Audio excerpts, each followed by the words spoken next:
네, 저희는 누가복음을 계속 공부하고 있습니다. 누가복음 5번째 시간인데요. 오늘은 회개에 합당한 열매라는 제목으로 함께 은혜를 나누고자 합니다. 세례 요한은요, 이스라엘 백성, 이스라엘 역사 안에서 암흑기가 있었습니다. 암흑기. 그러니까 완전히 선지자도 없고, 죄송합니다. 말씀도 없고. 그랬던 시기가 있었어요. 그런 시기 가운데 그게 한 400년 정도가 이렇게 진행됐죠. 그러고 나서 이제 예수님이 오시는 그 길을 준비하기 위해서 등장한 사람이 세례 요한이었습니다. 세례 요한은 그 마지막 선지자라고도 할 수 있겠죠. 그래서 이렇게 잠잠했던 이스라엘 백성 가운데 다시 한번 하나님의 율법을, 또 말씀을 다시 한번 던져서 일깨우는 사람이 세례 요한이었습니다. 세례 요한. 그는 광야에 살았고 메뚜기와 석청을 먹었고 이제 가죽들을 띠고, 그는 아주 유력한 가문의 자손이었죠. 제사장 직분을 충분히 할 수 있는. 그러나 그는 그렇게 하지 않고 광야에서 살면서 하나님 앞에서 훈련받았던 그런 사람이었습니다. 근데 이 사람이요, 이 복음을 외치는데 많은 사람들이 자신의 죄를 자복하고 회개하고 세례를 받는 일이 있었습니다. 그런데 이 세례 요한이 그 가운데 또 외친 것이 있는데, 오늘 잘 보면 이제 회개에 합당한 열매를 맺으라라는 것이었습니다. 그러니까 회개를 하긴 하는데 거기에 회개에 합당한 열매를 맺어야 된다. 마음이 달라졌어요. 생각이 달라졌어요. 그래서 거기서 끝나는 게 아니라 회개에 합당한 열매를 맺어서 실천적인 실행이, 행동이 달라져야 된다라는 것을 성경은 이야기하고 있습니다. 그러니까 이것을 우리가 아무리 외면하려고 해도 이 주제는 한 번은 이제 짚고 넘어가야 되는 것 같아요. 그냥 세례를 받고 회개를 하고 이제 나는 회개했으니까 깨끗해졌어 라고 하는 게 아니라, 성경은 회개를 했다면 그에 맞는 합당한 열매를 맺어야 된다라고 이야기하고 있는 거죠. 그러니까 우리가 크리스찬이라면 우리의 삶이 변해야 된다. 우리의 행동이 변해야 된다. 우리의 말도 변해야 된다. 우리의 삶의 방향도 변해야 된다. 이런 이야기들, 우리가 외면할 수 없는 이야기입니다. 그러니까 어느 정도 변해야 될까? 어떻게 변해야 될까? 변하긴 변해야 되는데 이게 잘 쉽지가 않단 말이에요. 그래서 그리스도인들에게 이 주제는 굉장히 영원한 주제죠. 영원한 주제. 그러니까 그게 잘 안 되는 건 여러분 잘 아시잖아요. 제가 아주 그냥 좀 이렇게 두 가지 예를 한번 들어볼게요. 아주 그냥 1차원적인 예는, 몸에 좋지 않은 음식을 먹으면 안 돼요. 오늘 점심에 내가 좋아하는 곱창과 막창을 먹을까? 근데 이 곱창과 막창은 몸에 너무 안 좋죠. 그래서 혈관을 막히게 하는. 그런데 나는 혈관이 좋지 않아. 근데 나는 곱창과 막창이 너무 좋아. 그래서 오늘 점심에 곱창과 막창이 너무 먹고 싶어. 그런데 내 마음 안에서는 이거 먹으면 안 된다는 거 나 너무 잘 알아요. 그래서 어떻게 합니까? 먹지 말아야지. 안 먹겠어. 난 오늘 점심에 포케를 먹겠어. 샐러드를 먹겠어. 라고 결정하고 마음을 딱 정했단 말이에요. 근데 1시간 후에 나는 왜 지금 곱창을 먹고 있지? 이런 곱창을 먹고 있는 나를 발견한단 말이에요. 나는 왜, 누가 나를 여기로 데리고 왔지? 내가 원하지 않았는데 내가 왜 이걸 먹고 있는 거지? 왜 다 먹었지? 내가 마음을 정했는데 왜 나는 그대로 되지 않지? 혹자는 나는 그런 적 없어. 나는 얼마든지 내가 결정한 걸 할 수 있어 라고 말씀을 하실 수 있어요. 그런데 그러면 내가 오늘 판단하는 죄를 짓지 말아야지. 내가 누군가를 판단하지 않겠어. 내가 판단하는 것이 성령님께서 내게 죄라고 하셔서 내가 더 이상 누구를 판단하지 않겠어 하는데, 그런데 어느 순간에 나도 모르게 내가 누군가를 정죄하고 있고 판단하고 있고 그런 나를 발견합니다. 그러니까 회개했는데, 돌이켰는데 왜 거기에 합당한 열매, 왜 거기에 합당한 행동을 내가 해내지 못하고 있는가? 왜 하지 못하고 있는가? 이것은요, 일부만의 그리스도인들의 고민이 아니라 여러분 우리 모두의 고민이고 세례 요한도 이 부분에 대해서 이야기하고 있지 않습니까? 회개를 했다면 회개에 합당한 열매를 맺어라 라고 얘기하고 있지 않습니까? 여러분 우리도 회개했다면요, 왜 회개에 합당한 열매를 맺지 못할까요? 고민이 많이 되는 거죠.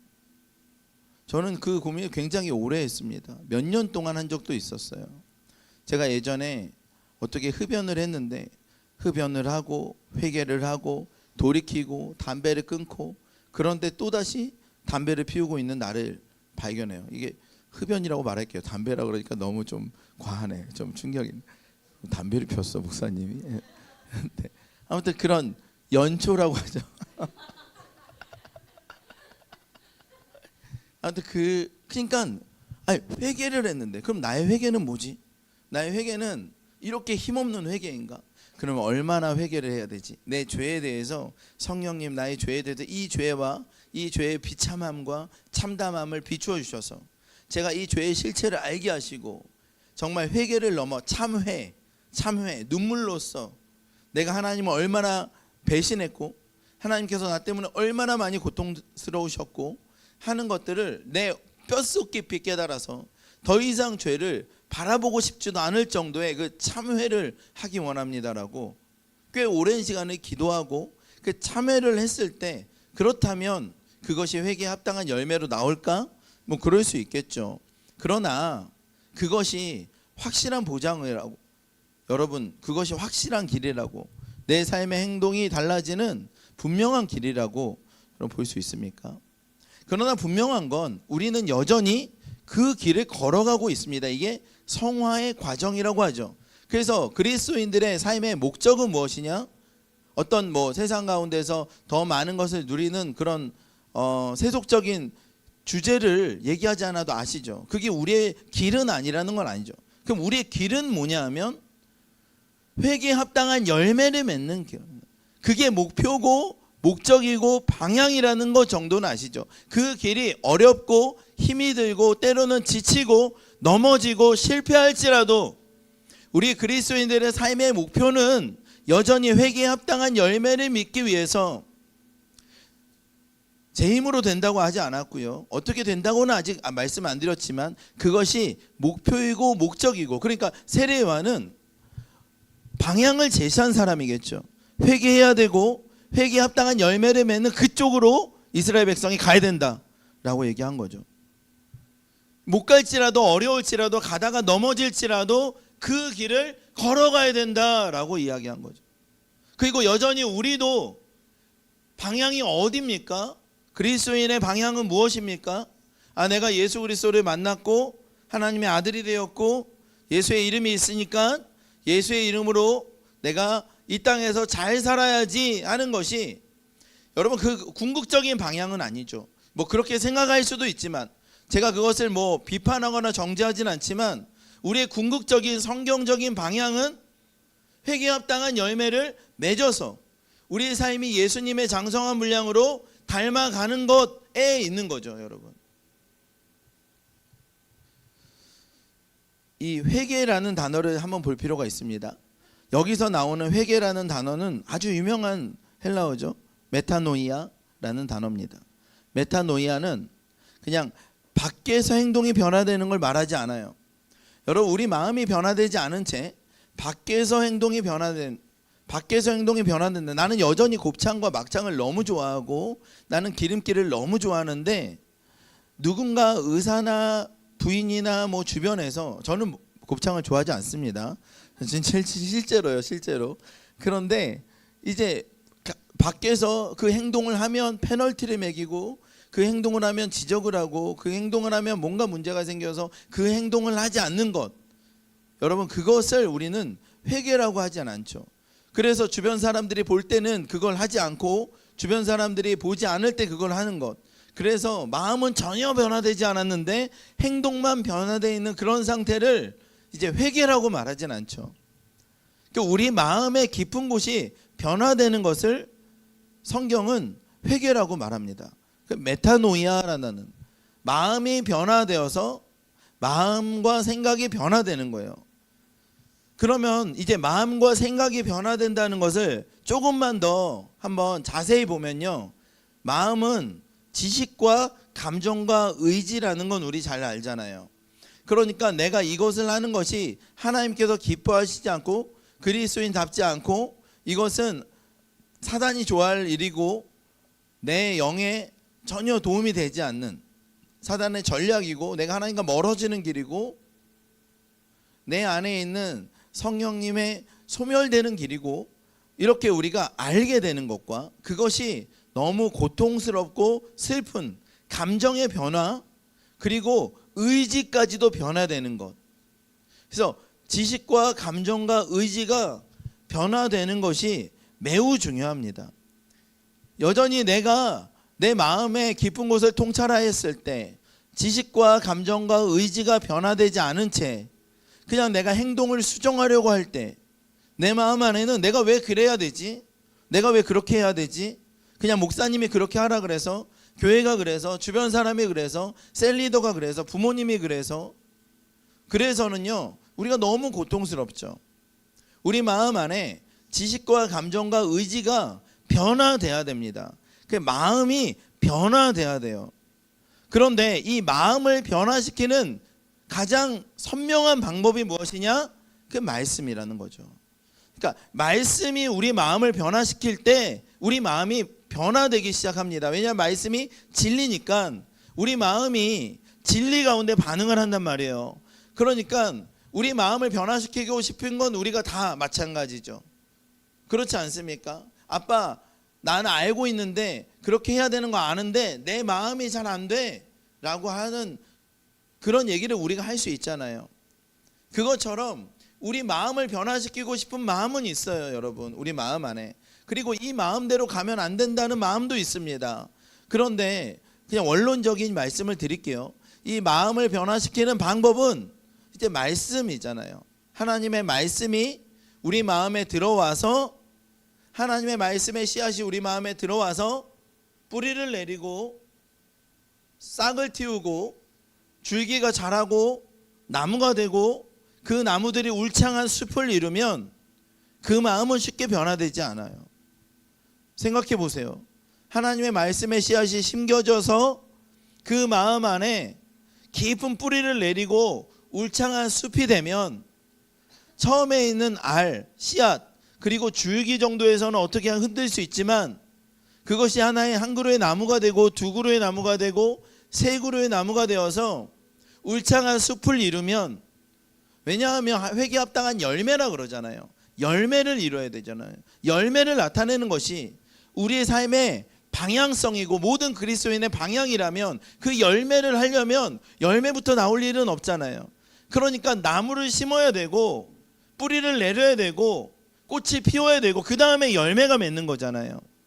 그러니까 이 일은 하나님의 말씀이 우리 마음에 심겨지는 그때부터 일어나는 거죠. 근데 여전히 그것이 어렵단 말이에요. 지난주에 이렇게 설교를 했습니다. 누가복음 2장에 있는 예수님께서, 어린 예수님께서 유월절을 보내고 어머니 아버지 가족들이 전부 다 나사렛에 돌아갔는데 혼자 어디 계셨어요? 예루살렘의 성전에 계셨어요. 며칠 동안 이제 예수님을 찾다가 결국에는 성전에 와서 예수님을 찾았어요. 왜 여기 있니? 왜 여기 있니? 예수님께서 내 아버지의 집에 내가 있어야 되는 줄 알지 못하셨습니까? 예수님 아니면 굉장히 혼났겠죠. 그런데 이제 왜 그러셨을까? 예수님께서 왜 그렇게 터무니없이 비논리적으로 하셨을까? 해서 단 한 가지 답은 내 아버지의 집이라서. 그러니까 예수님은 아버지의 집에 계시는 동안 너무 행복하고 너무 즐거워서, 예수님께서 어딜 가시나 아버지의 집은 맞죠. 예수님이 가시는 곳에 아버지도 계시고, 그러나 예수님이 진술하신 대로 거기가 내 아버지의 집에, 예수님이 너무 좋으셔서 유월절은 일주일간 이렇게 정해졌지만 예수님의 유월절은 시간 가는 줄 몰랐던 거예요. 열흘이 돼도 유월절이고 14일이 돼도 명절이고요. 그 예수님은 그렇게밖에 설명이 안 돼요. 너무 좋으셔서, 내 아버지의 집이 너무 좋으셔서. 설교의 결론은 그렇죠. 우리도 내 아버지의 집에 머물자라는 것이 우리의 설교의 결론이고, 그 말씀이 여러분 마음 안에 심어졌단 말이에요. 그러나 그 말씀이 여러분의 마음을 바꿀 만큼 여러분 씨앗이 열매를 맺었나요? 아니면 줄기로 나왔나요? 그 씨앗이 남아있나요? 여러분 우리 마음 안에? 우리 마음을 바꾸는 것은 말씀이고, 그 말씀의 씨앗이 어쨌든 간에 우리 가운데 뿌려졌는데 마음은 안 바뀌고요, 그 말씀이 그냥 타버렸다면 성경은 이렇게 말하겠죠. 우리가 좋은 땅이 아니라는 거죠.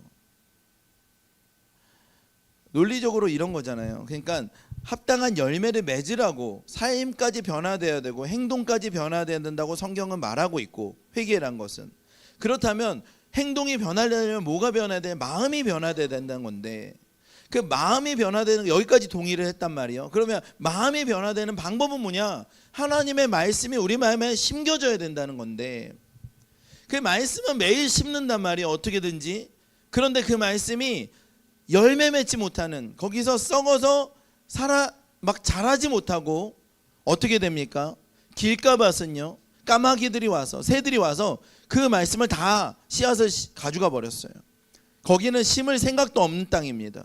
내 마음은 심을 생각도 없는 딱딱한 땅이야. 어떤 땅은 어떻습니까? 돌밭이에요. 그래서 들어갔는데 좀 이렇게 나오다 보니까 나오지 못하고 그냥 사라져 버려요. 뿌리가 깊이 들어갈 수가 없어요. 돌이 딱딱하게 있고 그 위에 흙이 좀 있어요. 그러니까 이게 들어갈 수가 없어요. 그래서 어떻게 합니까? 또 사라져 버려요. 그리고 어떤 땅은요, 심겼는데 위에 가시덤불이 있어요. 이생의 염려와 재리와 걱정과 세상의 돈을 사랑함과 자기를 사랑함과 뭐 이런 것들이 우리가 익숙한 거잖아요. 저에게도 없다고 말할 수 없는 것들이에요. 우리 모두에게 있는 것들, 그런 것들이 또 열매 맺지 못하게 만들어요. 그래서 어떻게 합니까? 결국에는 회개에 합당한 열매를 맺지 못하게 한다 이거죠. 그러니까 우리가 말씀을 들어서 마음을 변화시킬 수 있는 너무나 좋은 씨앗을 우리가 받았는데도 이제 열매를 맺지 못하고 가짜 열매인 행동만, 뿌리는 없고 나무도 없는 그냥 행동만 보이기 시작하면 그건 바리새인이란 말이죠. 그러니까 우리가 바리새인처럼 될 수 있다는 거죠. 그건 뭐 하나님께도 좋지 않지만 우리에게도 너무나 불행한 일이죠. 너무나 고통스럽게 기독교인으로 살 수밖에 없는 거죠. 왜 그럴까? 저는요, 이것이 여러분의 문제가 아니라 바로 저의 문제로, 왜 그럴까? 저는요, 이것이 회개에 합당한 열매가 저의 인생의 주제입니다. 회개에 합당한 열매를 맺어야 되는데 왜 회개에 합당한 열매를 맺기가 이렇게 어려운가? 근데 단순히 회개한 것으로 끝나지 않고 그에 합당한 열매를 맺어야 된다 이거죠. 마음이 변화돼야 된다. 회개에 합당한 열매를 맺은 사람들이 있어요. 삭개오죠. 삭개오 예수님 만났어요. 삶이 완전히 변했습니다. 뭐라 그럽니까? 무사람이 보고 수군거려 이르되 저가 죄인의 집에 유하러 들어갔도다. 삭개오가 서서 주께 여짜오되 주여 보시옵소서, 내 수의 절반을 가난한 자들에게 주겠사오며 만일 누구의 것을 속여 빼앗은 일 있으면 네 갑절이나 갚겠나이다. 돈을 그렇게 사랑했던 삭개오가 일단은 반을, 내 소유의 절반을 나눠준대요. 그러니까 10억이 있다면 5억을 나눠줘야 돼요. 그러고 나서 누구의 것을 속여 빼앗은 일이 많겠죠. 여러분 많을 거예요. 되게. 그럼 한 3억 정도를, 그러면 이걸 네 갑절로 갚으면요 12억을 갚아야 돼요. 이건 뭐 자기 가진 재산보다 훨씬 더 많은, 거의 여러분 삭개오가 남는 게 없어요. 계산해 보면. 근데 이것을 즉시로 이행했단 말이에요. 그 왜 그럴까요? 파워풀한 거죠.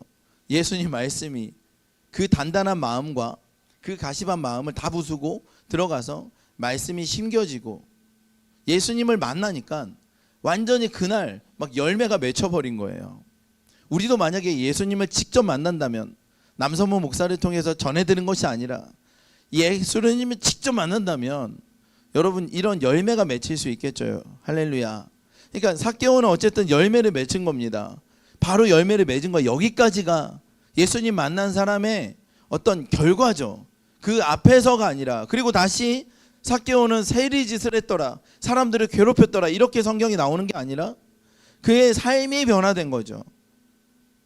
회개에 합당한 열매를 맺은 것이죠, 여러분. 한 사람이 더 있죠. 제가 생각나는 사람들이 예수께서 이르시되 네게 말하는 내가 그라, 내가 메시아다 라고 사마리아 여인에게 얘기하자마자 이 사마리아 여인이 우리가 아는 것처럼 낮 12시에 떼약볕에 사람들의 시선이 두려워서 물을 뜨러 온 사람인데 이 사람 갑자기 삶이 변했어요. 갑자기 동네로 들어갑니다. 그리고 나서 사람들에게 이르되 내가 행한 모든 일을 내게 말한 사람 와서 보라, 이는 그리스도가 아니냐 하면서 예수를 증거하기 시작합니다. 그러니까 이 사람의 삶이 완전히 달라진 거예요. 이것이 그 회개에 합당한 열매가 아니겠습니까? 마음의 변화가 일어나고 이 마음의 변화가 삶의 변화로 일어난 거 아니겠습니까? 세례요한이 말한 회개에 합당한 열매는 뭘까요? 사람들이 물어봤습니다. 우리가 물어 이르되 우리가 무엇을 해야 됩니까? 무엇을 해야 됩니까? 이렇게 물어봤어요. 그랬더니 얘기가 되게 단순합니다. 2벌 옷 가진 사람은 옷이 없는 사람에게 한 벌을 나눠주라. 세상의 어떤 철학책, 사상책, 인간에 대한 이해와 탐구, 여러분 그 모든 것들의 결론이 뭐냐 하면 인간의 욕심에 대한 제어, 그게 안 된다는 거죠. 아무리 많은 사상가들이, 철학가들이 연구하고 공부하고 토론하고 논쟁해도 결국 정복하지 못하는 건 뭡니까? 인간의 욕심을, 그냥 뭐 거창한 얘기도 아니고요, 그냥 욕심, 사람의 욕심을 누구도 제어하지 못한 거예요. 어떤 이론도 어떤 시스템도 이 이론을, 이 욕심을 완벽하게 제어하지 못한 거예요. 그리고 포기한 거죠. 제어할 수 없다라고 인정해 버리는 겁니다. 누구도 그 욕심, 인간의 개인의 욕심에 맞서서 싸워서 이길 수 있다라고 본 사람은 아무도 없죠. 여전히 뭐 어떤 대단한 철학자건 사상가건 결국에는 가장 근본적인 문제는 뭐냐면 욕심. 그 욕심 때문에 전쟁이 일어나고 그 욕심 때문에 사회주의든 무슨 뭐 공리주의든 수많은 어떤 철학들이 생성되지만 결국에는 단순하죠. 인간의 욕심이요. 세례요한은 회개에 합당한 열매가 뭡니까? 물어봤을 때 너무 명쾌하게 얘기합니다. 그냥 2벌 옷 가진 사람이 없는 사람에게 나눠줘라. 이 얘기는 저축하지 말란 얘기도 아니고 부자가 나쁘다는 얘기도 아닙니다. 그러나 가진 것이 있는데 옆에 없는 사람이 있는데 그 사람에게 내가 가지고 있는 걸 주라는 것도 아니고 내가 여유로 가지고 있는 것들, 만일의 사태를 대비해서 가지고 있는 것들을 나눠줘라 라는 얘기죠. 그러니까 그렇게 되면 너무 유토피아가 건설되겠죠. 왜 못 나눠줍니까? 왜 못 나눠줘요? 내가 3개가 있는데 또는 내가 2개가 있는데 여분의 옷이 있는데 왜 없는 사람이 이제 죽어가고 있는데 왜 못 나눠주나요? 내 거 있는데 왜 못 줘요? 만일의 사태 때문에 그렇잖아요. 내가 없어질 경우 누구도 나를 도와주지 않을 것이다 라는 믿음 때문에 내가 이거는 없어져도 되는데 완전히 없어지는 상황 안에 놓이고 싶지 않아서 이걸 주지 못하는 거잖아요.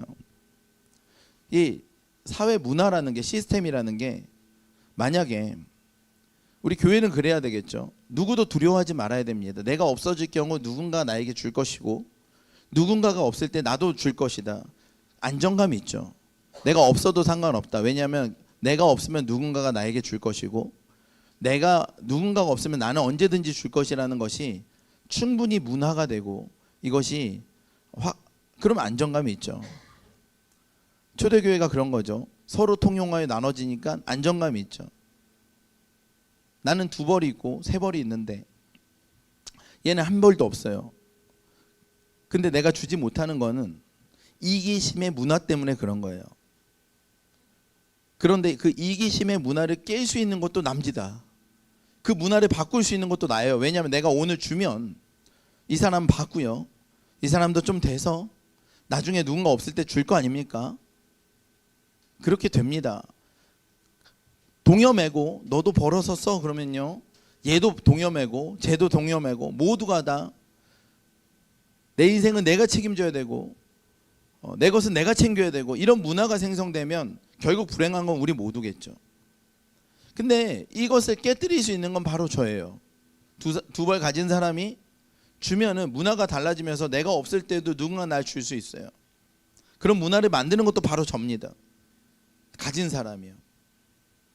그러니까 이 두 벌 옷 가진 사람한테 그런 불안함만 없다면, 만에 하나 내가 없을 때 못 받을 것이라는 그런 막연한 불안함만 없다면 얼마든지 이 사람은 바꿀 수 있죠. 비스무리하게 하는 거죠, 유럽 사회가. 그래서 인간의 욕심을 제어할 수 있는 건 공동체고 사회고 시스템이고, 그래서 복지고 나누면 할 수 있다라고 비스무리하게 만들어 가긴 하죠.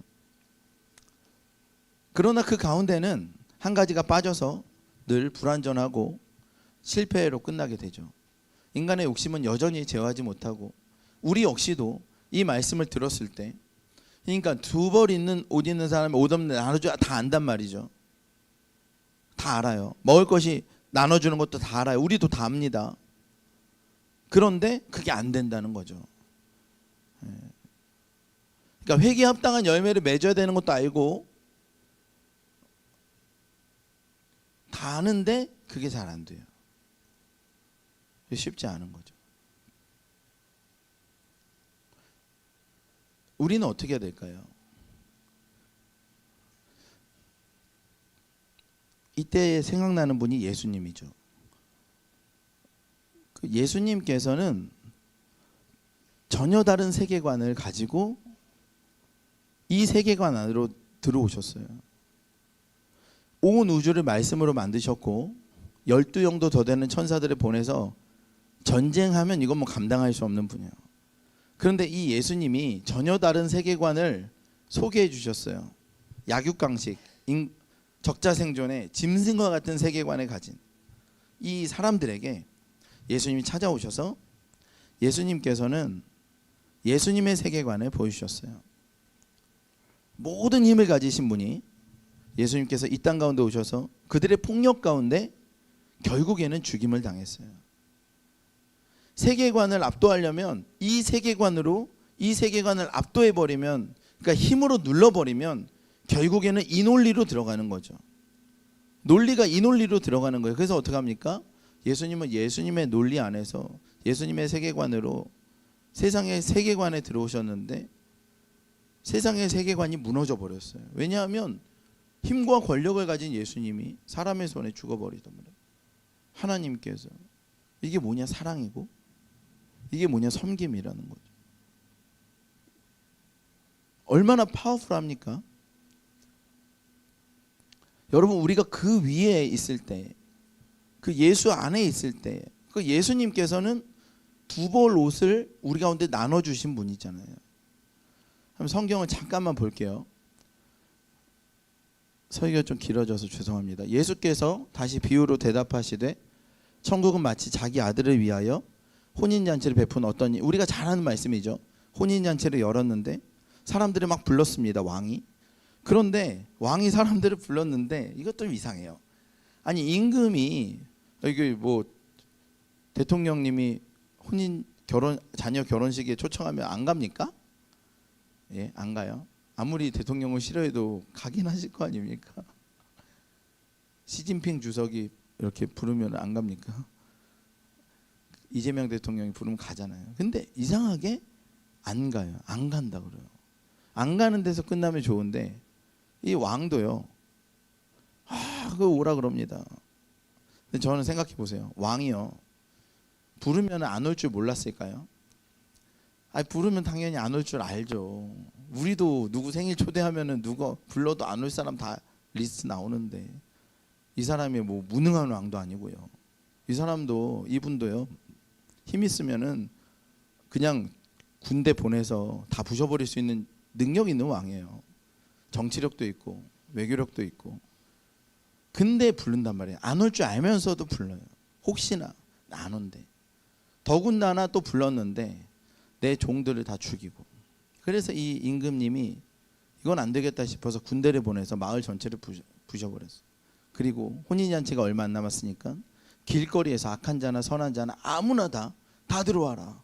그래서 이 잔치에 가보니까 이 잔치가 뭐 동네 마을 잔치도 아니잖아요. 우리나라에서 입헌 군주제다 하면은 우리나라에서 어디서 뭐 하얏트 호텔 같은데 그랜드 볼룸에서 할 거 아닙니까? 거기서 뭐 거기 이렇게 하는 거예요. 길거리에 있는 사람들 다 불러왔습니다. 다 불러왔어요. 사람들이 다 즐기는 거죠. 어떤 분위기일까요? 안에는 우리나라 내노라는 셰프들이 다 도열해서 음식을 만들고 있고, 지하의 미용실에서는 누구든지 미용을 할 수 있고, 이발, 그리고 이 사우나에서는 24시간 오픈해서 누구든지 씻고, 객실엔 모두 오픈해가지고 마음껏 좀 취한 사람은 잘 수도 있고, 그런 혼인잔치를 열었단 말이죠. 그 정도 수준 당연한 거죠. 근데 이제 이 임금님이 한번 쓱 들어왔는데 그 와중에 한 명이 예복을 입지 않았어요. 그래서 이 예복을 입지 않은 사람에게 이야기를 합니다. 왜 예복을 입지 않았냐. 근데 이 사람이 우물쭈물합니다. 우물쭈물해요.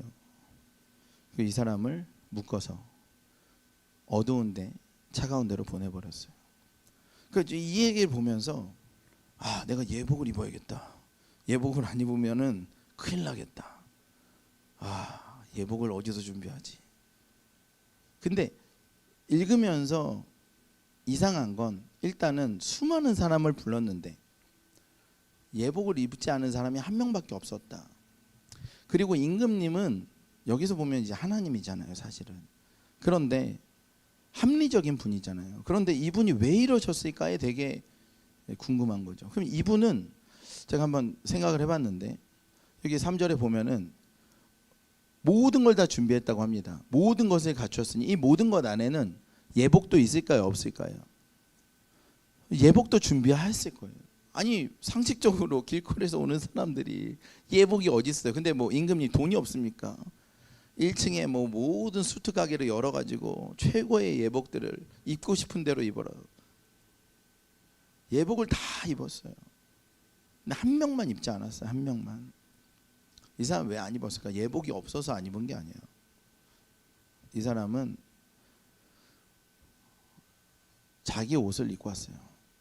자기 옷이 더 좋은 거예요. 여러분 여기에서 예복은요 예수님을 의미합니다. 그러니까 누구든지 예수를 입고 예수의 옷을 입고 이 혼인잔치에 참여할 수 있습니다. 이 혼인잔치에 참여할 수 있는 유일한 조건은 예수의 예복을 입는 겁니다. 우리도 천국잔치에 참여할 수 있는 유일한 조건은 예수의 옷을 입는 거예요. 예수의 옷을 입는 겁니다. 근데 예수의 옷을 입지 않은 사람은 누굽니까? 나는 예수의 옷을 입지 않아도 돼. 나는 의롭게 살았고 난 율법을 지켰고 나는 정결했고 난 바리새인이고 나는 어떤 가문이고 난 아브라함의 자손이야.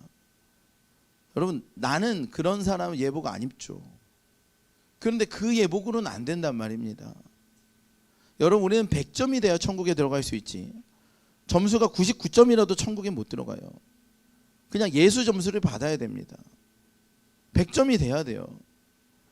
예수님의 옷을 입어야지 그 안에 있는 모든 더러운 것들, 내가 아무리 회개하고 그 회개에 합당한 열매를 맺으려고 애를 썼지만 남아있는 그 죄된 그 모든 것들을 덮을 수 있는 건 예수 그리스도밖에 없습니다. 그래서 예수의 예복을 입고 가는 거예요. 그리고 우리는 예수의 예복을 입었습니다. 믿으십니까? 더 이상 입을 예복이 없어요. 오직 예수의 예복 하나 입으면 되는 겁니다. 여러분 왜 회개에 합당한 열매를 맺기가 어렵습니까? 예수의 예복을 입고 출발해야 됩니다. 나는 어디서 출발하죠? 내가 이렇게 하면은 하나님의 자녀가 될 수 있겠다. 그게 아니라 하나님의 자녀에서 출발해야죠. 하나님의 자녀이기 때문에 이미 하나님의 자녀가 되었으니까 하나님의 택함을 받아서 하나님의 사랑을 받아서 내가 하나님의 자녀가 되었고 내가 예수 그리스도의 신부가 되어서 내가 어디서 출발하는가? 나의 정체성이 죄인에서 출발합니까? 아니면 의인에서 출발합니까? 나는 아무리 노력해도 세례요한이 말했던 화기에 합당한 열매를 완성하지는 못해요. 그래서 어떻게 합니까? 완성하신 예수님의 은혜를 받아서 예수를 바라보며 살아가는 거죠. 예수를 바라보며 살아가는 거죠. 탄식이 있잖아요. 회개에 합당한 열매를 아무리 맺으려고 해도 내가 음란함을 이기면 교만함이 오고, 이 교만함을 이기면 열등감이 오고, 왜 이것이 계속 오는가? 여러분, 계속 오잖아요. 그럼 어떻게 살아야 됩니까? 어떻게 회개에 합당한 열매를 맺을 수 있을까? 예수 그리스도가 우리 가운데 예복을 주셨단 말이에요. 예수님께서 우리 가운데 하신 것 아닙니까?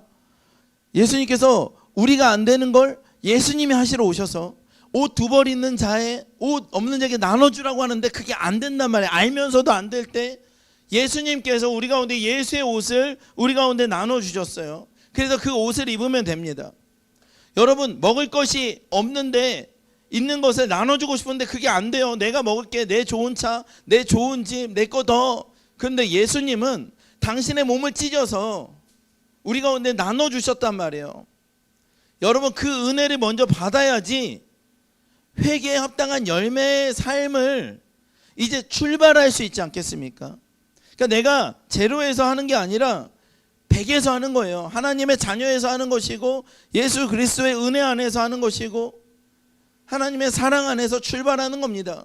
그리고 내가 좀 실패할지언정 예수님은 이미 완성하셨으니까 거기서 우리가 누리는 것입니다. 할 수 있으면 하고 못하면 어쩔 수 없지만 예수님은 이미 모든 걸 다 이루셨기 때문에 그 은혜 안에서, 그 기쁨 안에서 하는 거예요. 사람들은요, 여러분, 그게 얼마나 힘든지 모릅니다. 세례 요한이 이야기를 했어요. 막 이야기를 했습니다. 좋은 얘기고 맞는 얘기고 다 옳은 얘기인데 세례 요한의 결국은 어떨까요? 세례 요한의 결국은요, 이렇게 된 거예요. 헤롯은 그의 동생 아내 헤로디아의 일과 또 자기가 행한 모든 악한 일로 말미암아 요한에게 책망을 받고 그 위에 한 가지 악을 더하여 요한을 옥에 가둔다. 여러분, 이것이 인간이에요. 좋은 얘기 들으면 그걸 듣고 바꿔야겠다라고 하는 게 아니라 그 세례 요한을 옥에 가둬버리는 거예요. 오해하지 마세요. 헤롯만 그러는 게 아니라 우리도 그래요. 누가 좋은 얘기 해주면 그게 아픈 얘기잖아요. 그러면은 그 사람 바꿉니다. 그 사람 미워하고 그래요. 힘이 없어서 그 사람 옥에 못 가두는 거지. 그러니까 이게 우리의 본성이에요. 아니, 그렇게 좋은 얘기를 했는데 헤롯도 자기가 찔리는 거 알고 잘못한 거 아는데 결론은 어떻게 돼요? 옥에 가둬버려.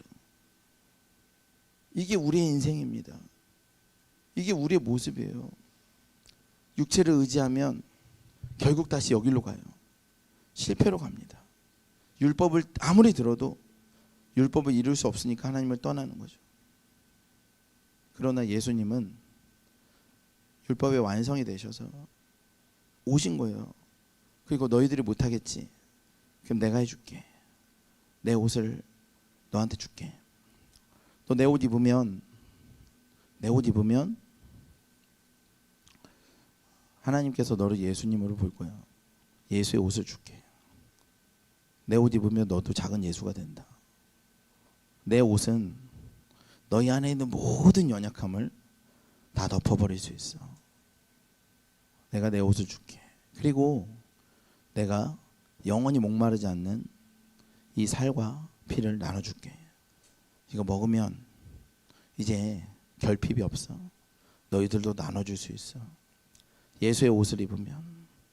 저는 여러분에게 우리 교회가 결론 내기 원해요. 회개에 합당한 열매는요, 전도입니다. 회개에 합당한 열매는 전도예요. 예수를 만났으면, 예수를 알았으면, 예수의 옷을 입었으면, 예수의 몸과 피를 먹었으면 이제 그거를 전하는 것이 저는 회개에 합당한 열매라고 생각합니다. 그것을 전하는 것이 지금도 고통당하는 그들에게 다가가서 예수님의 옷을 나눠주고, 여러분 두 벌 옷 있잖아요. 예수라는 두 벌 옷 있죠. 세 벌 옷 있죠. 예수님 무한히 그걸 나눠줍니다. 너도 가서 다른 사람에게 전해줘라. 예수님 직접 준 거 아니잖아요. 우리도 누군가를 통해서 받았잖아요. 예수님 만나서 직접 받았습니까? 아니잖아요. 누군가를 통해서 그 옷을 받고 누군가를 통해서 그 떡을 먹는 거잖아요. 그리고 우리 그 안에 들어갔으면 회개에 합당한 열매는 단 하나라고 생각해요. 우리가 복음을 전하는 것이라고, 그것을 전하는 거라고 생각합니다. 더 이상 회개에 합당한 열매를 내가 좀 더 막 뭐 어떻게 좀 멋있게 살아야지, 인정받으면 살아야지, 행동을 바꿔야지, 그렇게 생각하지 마시고 그 은혜 안에 감격하면 그 은혜를 전하는 우리가 되기를 예수님을 축원합니다. 같이 기도하겠습니다. 우리 시간 같이 기도할 때요.